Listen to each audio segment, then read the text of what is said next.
off my metals, and my men are in awe when I speak. All chaos my strategy settles. My mere presence gives strength to the weak. For me it seems really alarming. I'm really just only a man.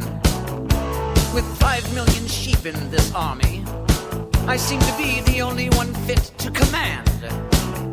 You're a movie. I'm quite aware. You're a movie.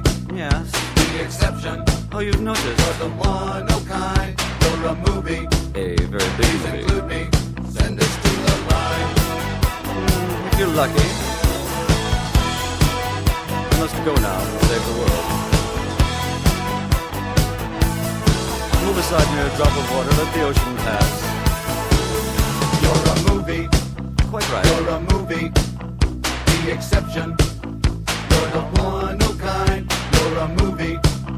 Please include me. Please include me. Please include me. Possibly. Send us to the lines. A good man. Send us to the lines. I'll be at the front, please. Front of the lines. Oh, all right. Follow me.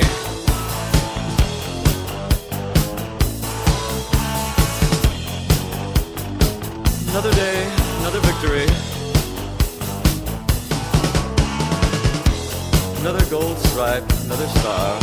Really quite boring sometimes. Wish they'd send someone equal to my strategies. What a guy. I'm really quite a guy.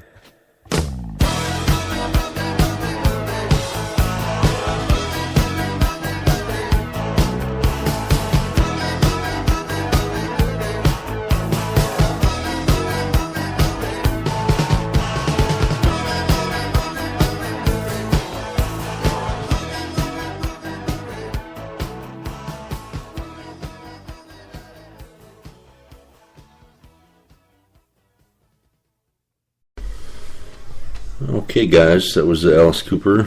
You're a movie. Eve Nader's favorite song. She's rolling her eyes at me right now, talking about the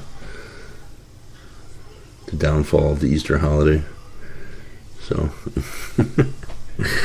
this next topic, I titled it in my notes. I titled it "Poor Farmers" with a little unhappy, sad face with a hashtag and then the big words "bullshit." You know, my take on this subject may seem a little crass at first, but it's just because of my experience and my own personal interaction and knowledge that I bring it up at all. I read a story according to NBC that says, "It's not easy being a farmer in the U.S., and it's bound to get harder." I'm sorry, this was from CNBC. Well, CNBC, I've got news for you. I've had previous social and professional interactions with a few farmers from Indiana and one from Kansas, and what the general public probably doesn't know about farmers, and what apparently CNBC may or may not know, maybe they just didn't want to report it, is that the poor farmer stigma is grossly overplayed and overstated in our in our society. When a farmer plants crops, the federal government pays them to plant the crops like it's a job. It also pays them for the value of the harvested crops, whether the crop makes it or not. So if the crops fail, the farmer still gets paid for their harvest. If the harvest makes it, if the crops make it and they do get to harvest the crops, not only does the federal government pay them for the harvested crops, but the farmers get to keep the crops and sell them like they normally would, and they're essentially making double the money. So basically, the farmers are paid to plant, they're paid for their harvest by the government, whether or not the crops produce or not, ensuring continued access and success to of farms around the country. And as a bonus, if the crop is successful, the farmers get the government money and the money they get for selling the crops. And so what I got to say is, poor farmer? I hardly think so. Some of you may wonder if this information is true. Well, my sources are real farmers, one of which stopped actually farming and started leasing his farmland to other farmers. And I spoke to some of them as well. And he told me never, this is a farmer that told me this, never to buy into the poor farmer bit, often portrayed by, farmers in the media in our country.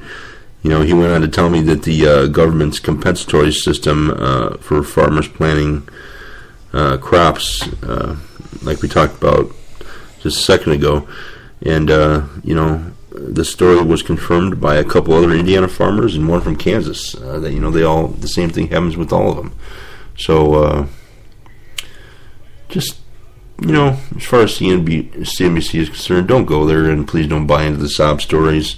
This isn't the Grapes of Wrath where families are losing their homes and all this crap. This is modern United States food production management. It's done to ensure that there will always be people willing to continue to farm, and essentially ensure that our country will always have enough food stores to feed its people. I'm not saying that this is a bad idea in the grand scheme of things. We should always ensure some way to make sure that there's food grown for the people of our country. But the general public shouldn't feel sorry for the American farmer. I mean, most of them are filthy, filthy, filthy rich, even though you don't realize it.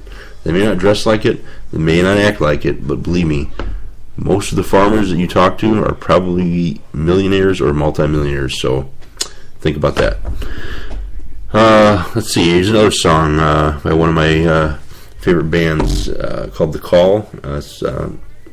It's singer Michael Bean, and the song's called Let the Day Begin.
Alright, that was the call. Let the day begin. Can move on to a little bit of international news. I got a few little quick tidbits to talk about, and then some longer stories.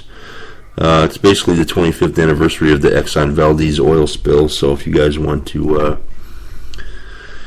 read about any of that story or see some pictures of it, you can go to huffingtonpost.com and check out the story and photos of the incident.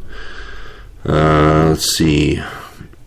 This is kind of a sad and disheartening story that I read about. CNN reported that a Danish zoo called the Copenhagen Zoo last month had killed a healthy giraffe for no other reason than what they say was to prevent inbreeding within the zoo's giraffe population. Now, they further exacerbated their, this horrific travesty by publicly, and when I say publicly, I mean it was caught on videotape by someone, publicly cutting up and feeding the giraffe to a male lion at the zoo while people looked on. Now, the same zoo has again enraged people by engaging in another horrible atrocity, and this time they killed an aging adult male, an aging adult female lion, and 2 of their lion cubs just to make room for a new male lion. Now, the zoo claims they were unable to find homes for the cubs, but I find that highly unlikely. There wasn't a zoo in the world that was going to take on two lion cubs, into their exhibits for, to help save their lives. The zoo says that it was likely that the cubs were going to be killed by the male lion if they kept them there anyway. But what I have to say to that is, have you ever heard of using separate cages so the male lion couldn't eat the little baby cubs? It's kind of stupid what they're trying to say. They must think that people are idiots to buy into these dumb stories. I think that this zoo should be shut down because of what's going on there. However, in their infinite wisdom, the European Association of Zoos and Aquaria, which governs approximately 345 institutions, says that the Copenhagen Zoo has not broken its codes of conduct and has been consistent in its approach to animal population management and high standards of animal welfare. What the fuck are they talking about? That doesn't even make any sense. How do you just kill two baby lion cubs, just kill a couple other lions, and kill a giraffe and cut it up and feed it in public to another lion, and you say that they're sticking to the high standards of animal welfare? I don't know how such a regulatory organization can make a statement, in light of what happened, but it, I don't see how it's in the best welfare of the lion cubs to just kill them for no reason. Anyway, moving from animals to people, apparently in the Egyptian town of Mateh, a judge has sentenced 529 defendants in a mass sentencing. He sentenced 529 people to death for murdering a police officer out of anger at or during a riot that ensued